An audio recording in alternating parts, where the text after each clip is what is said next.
galera, sejam bem-vindos ao Eu Leio Gibi, meu nome é João e hoje o papo de hoje é sobre o Perfura-Neve, tá?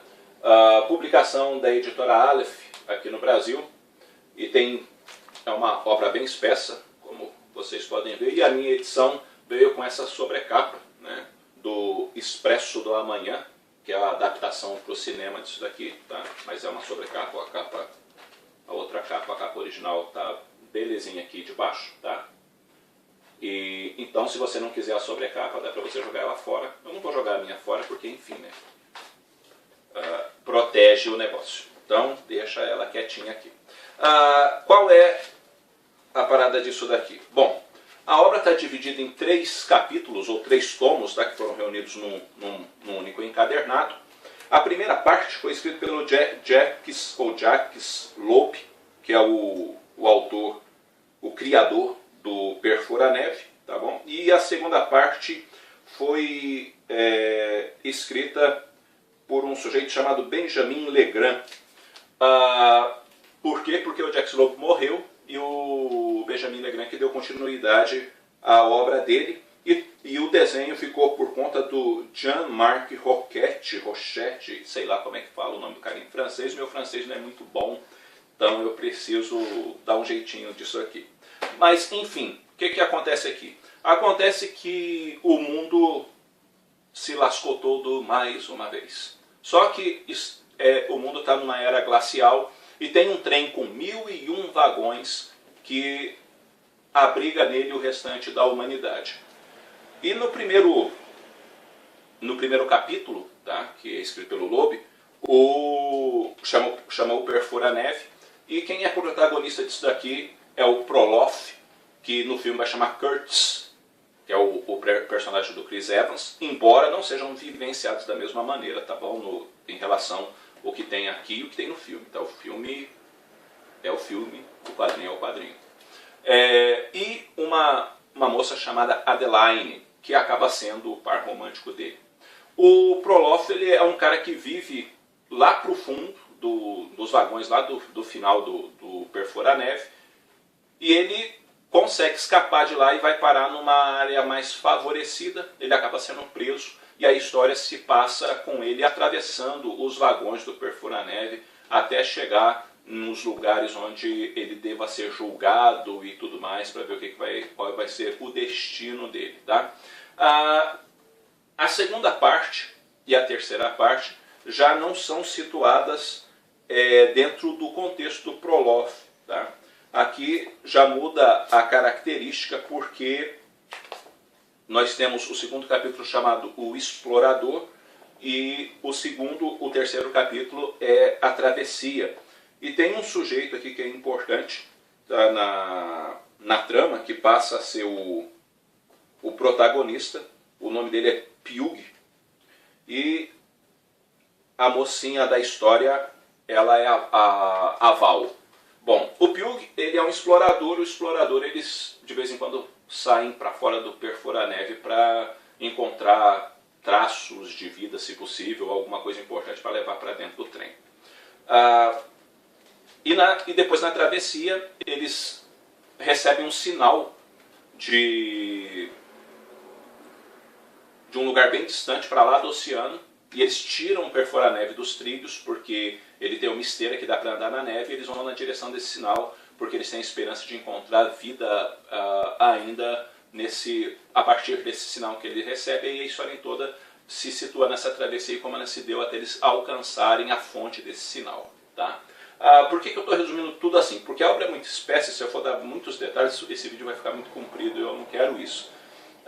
Qual é a síntese ou a essência desse quadrinho? O que acontece no Perfura-Neve, nos 3 capítulos, é uma denúncia social, política e religiosa. Tá? Social, por quê? Porque mesmo diante de uma situação de morte iminente, ou seja, vai todo mundo morrer, porque nós somos o resto da humanidade, os caras me fazem um trem gigantesco com 1001 vagões e separam o trem por classes. Tá? Quem é muito rico está lá na ponta do trem vivendo do bom e do melhor, quem é está mais ou menos no meio do trem, e os pobres estão isolados, largados a sua própria sorte lá no fundo, e a cúpula está decidindo o que vai fazer com os pobres, pensando no caso em soltar os vagões que os pobres estão, para que eles morram e que se dane, porque é pobre mesmo, não é mesmo? A gente não liga. Então, ou seja, o povo que se dane. Isso é uma denúncia social muito forte, até porque dentro do contexto das três histórias, o que a gente acaba percebendo é que, mesmo diante de uma situação dessa, não há uma vontade de um ajudar o outro e deixar tudo parelho dentro da vida, para todo mundo ter o bastante para que a vida prolongue. Pelo contrário, se eu puder ter mais, para eu viver mais que você, eu vou fazer isso. Né? Como acontece hoje sem perfura-neve, tá bem? Sem perfura-neve, porque a gente vive dentro dessa questão de classes e isso é muito evidente aqui dentro do quadrinho. Outro é a questão da própria crítica política, porque existe uma manipulação de interesses medonho, onde também um descobre o podre do outro. Para quê? Porque se eu sei o seu podre, eu pego você, porque você vai saber o meu podre. Então eu não denuncio você, porque se você me denunciar, se eu denunciar você, você me denuncia. Então um fica de rabo preso com o outro. Sabe? E é muito claro também o uso da religião dentro do quadrinho como elemento que emburrece as pessoas, que prende as pessoas, que aprisiona as pessoas.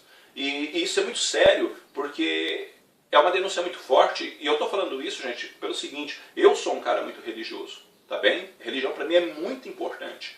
Só que eu tenho que concordar que, dependendo do jeito que a religião é apresentada, ela aprisiona as pessoas ou emburrece as pessoas. E isso é sério. Só que você vê uma cúpula querendo manter as pessoas acuadas, ou seja pelo medo, ou seja por um plantar de ilusões na cabeça das pessoas, ou oferecer para as pessoas migalhas e mostrar para elas que elas precisam daquilo, tá? Para que elas pensem o que você quer e não para que elas aprendam a pensar.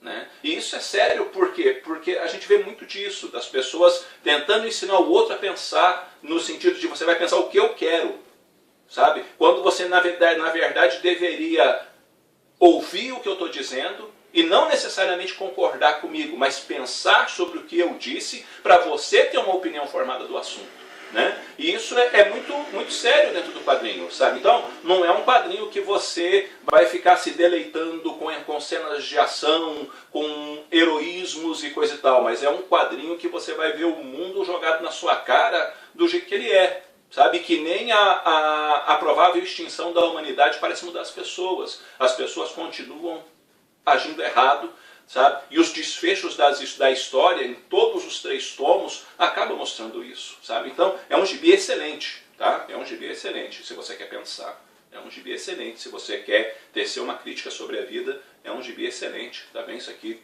tem uma nota 9 tranquilamente, tá? É um dos melhores gibis do ano, vai estar em listas de melhor gibi do ano com toda certeza, tá? Porque é uma obra muito, muito, muito boa, tá? Ambas as partes, as 3 partes, eu não acho que uma seja melhor que a outra, eu acho que ela é crescente e isso deixa ela muito bacana, tá? Com arte também bacana, e eu tenho que tomar um cuidadozinho aqui para fazer isso por causa da encadernação, tá? O papel é de excelente qualidade, tá? Parabéns para a editora Aleph pela disposição de publicar isso daqui, tá? Eu paguei R$30, tá, na Amazon. Então, vai atrás que compensa ter. Se você tem aí na sua pilha de leitura e ainda não leu, pega para ler e pensa no que você está lendo, tá? Porque é um desses gibis para fazer a gente pensar, tá? Bom, é isso, galera. Material indicado, tá bem? Altamente indicado. Eu vou ficando por aqui. Curtam o vídeo, tá? Compartilhem, divulguem o canal aí nas redes sociais, tá? Ajudem o Eu Leio o Gibi crescer e ganhar mais audiência para nós podermos aí partilharmos mais desse fascinante mundo quadrinístico, tá certo? Eu vou ficando por aqui, um abraço para todo mundo, fui!